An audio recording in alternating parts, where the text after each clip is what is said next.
question.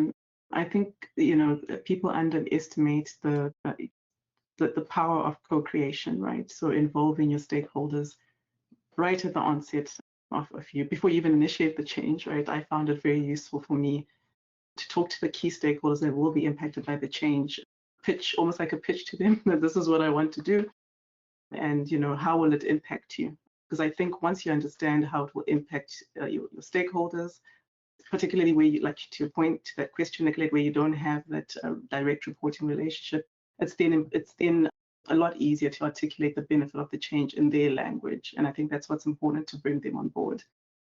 I think also people underestimate the value of networking in an organization, right? We always preach network, form allies, and this concept of allyship. I've typically leaned on some of my networks, some of the influences that come with my network to talk about a change for me in rooms that I'm not present, right? Or where they lead, just so I can get that buy-in for the change. And then I think once you're on the road to the change, once you've got that initial alignment, it's important to always articulate the quick wins, right? That the change has already brought this benefit for us, right? And I think that helps you to build trust, with these stakeholders, particularly where you didn't have a pre-existing relationship with them, which goes a long way to completing the change process, right? And having the desired outcomes that you were hoping Thank you, Nancy. for. Thanks for that introduction, Nicolette, and good day all. I'm very, very excited to be here to talk about how leaders can manage resistance to change. I think this is a topic that I feel like is not talked about enough, particularly in this era that we find ourselves as finance leaders, right? Where we have what we can call always on change.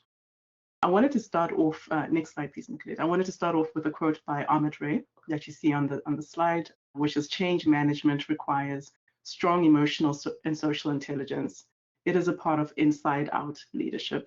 And so this quote aptly denotes that leading change is beyond technical skills for us as finance leaders. It's about how we tap into our inner selves, into our emotional awareness, that inside-out leadership, to understand others, to connect and build trust with them in a way that fosters buy-in and support for any change that we're leading with our teams. Next slide, please, Nicolette. So I've made inside-out leadership seem very simple with that explanation, but of course, inside-out leadership is not simple.